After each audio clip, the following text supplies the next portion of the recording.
नमस्कार, आप देख रहे हैं NBC 24 और मैं हूं आप सभी के साथ ब्रह्मचारी आशीष। और बिहार में अपराध नियंत्रण विधेयक 2024 जो है वो फिलहाल विधानसभा में पास हुआ है। हाल ही में पास हुए इस विधेयक को लगातार विपक्ष की तरफ से घेरा जा रहा है। ऐसे में सबसे बड़ा सवाल है कि क्या इस विधेयक से सचमुच लालू प्रसाद यादव और तेजस्वी यादव की मुश्किलें बढ़ सकती हैं? क्या विपक्ष के विधायकों की, नेताओं की मुश्किलें बढ़ती हुई दिखाई दे रही हैं? इन तमाम पहलुओं पर चर्चा करेंगे, लेकिन उससे पहले जानते हैं कि ये विधेयक क्या है, इस विधेयक में क्या कुछ है। इससे पहले सम्राट चौधरी की एक बात का जिक्र करेंगे। बक्सर में जनसभा को संबोधित करते हुए सम्राट चौधरी ने कहा था कि जितने भी गुंडे, माओवादी हैं, जो भी भ्रष्टाचारी हैं, वो या तो नेपाल चले जाएंगे या फिर पाताल चले जाएंगे अगर भाजपा की सरकार जो है 24 और 25 के चुनाव के मद्देनजर बिहार में आती है तो।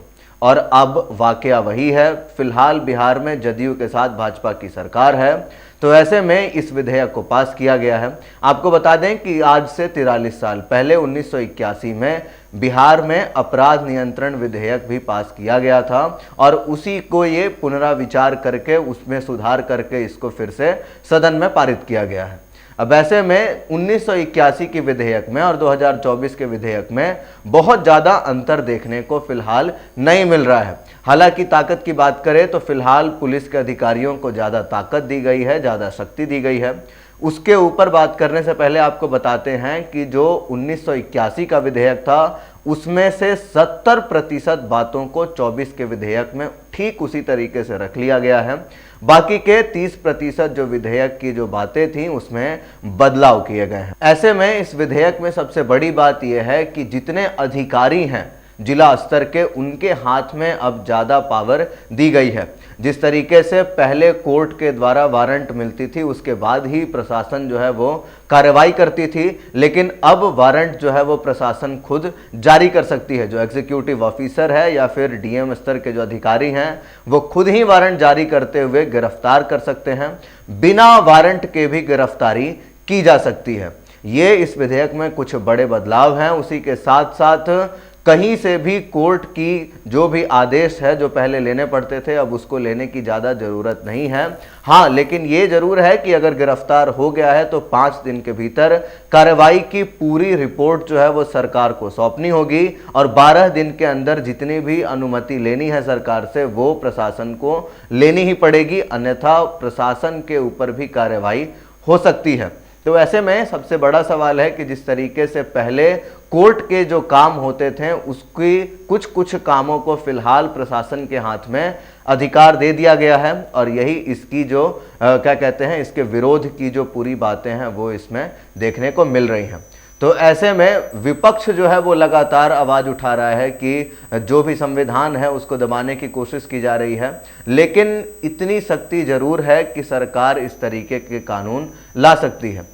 अब सबसे बड़ा सवाल है कि भले ही आप कठोर कानून ला दे, लेकिन अगर उसके ऊपर कड़ाई से काम नहीं किया जाए तो फिर कोई फायदा नहीं है। जिस तरीके से बिहार में शराबबंदी के कानूनों को आप देख सकते हैं, बिहार में शराब की खपत पहले से ज़्यादा हो रही है। हर चौक चौराहे पर शराब जो है वो आसानी से उपलब्ध है। तो ऐसे में प्रशासन की जो ढिलाई है वो देखने को मिल रही थी और अब इसमें क्या परिवर्तन आता है ये भी देखने वाली बात होगी। जिस तरीके से भू माफिया, शराब माफिया और साइबर लॉज को भी लेकर के इसमें कुछ बड़े एक्शन लेने जाने की जो है उम्मीदें जताई जा रही हैं।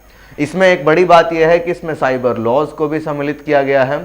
साइबर लॉज, क्योंकि देखिए लगातार बिहार में जो साइबर के तहत जो तमाम आपराधिक घटनाएं हैं उनको अंजाम दिया जा रहा है और उसके मद्देनज़र साइबर लॉज को भी इसमें इंक्लूड किया गया है।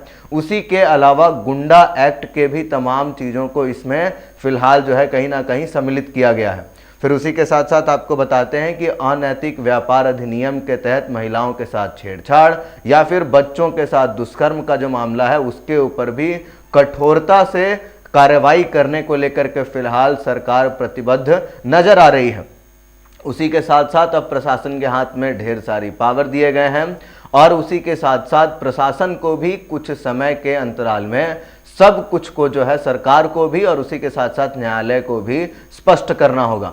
तो इसमें यही बदलाव हैं फिलहाल जो देखने को मिल रहे हैं। अब ऐसे में इस नियम का कितनी कड़ाई से पालन होता है, कितना एक्शन लिया जाता है, ये देखने वाली बात होगी। अब सबसे अंतिम सवाल है कि क्या इससे सचमुच लालू परिवार की जो मुश्किलें हैं वो बढ़ती हुई नजर आ रही हैं? तो ऐसा कुछ भी नहीं है। जो भी गलती में संलिप्त है उसके ऊपर कार्रवाई होनी है। इसको एक मीडिया में, या फिर यूं कहें कि जिस तरीके से जो इनका मैनेजमेंट है उससे हवा बनाने की कोशिश की जा रही है। हालांकि इसमें लालू परिवार की मुश्किलें कहीं से भी बढ़ती हुई नजर नहीं आ रही हैं। बाकी के अपडेट्स के लिए बने रहिए NBC 24 पर। अगर आप हमारे वीडियो को फेसबुक पेज पे देख रहे हैं तो हमारे पेज को फॉलो कर लें। कमेंट में अपनी प्रतिक्रिया जरूर व्यक्त करें, क्योंकि आपकी प्रतिक्रिया हमारी ताकत है, सच की ताकत है। धन्यवाद।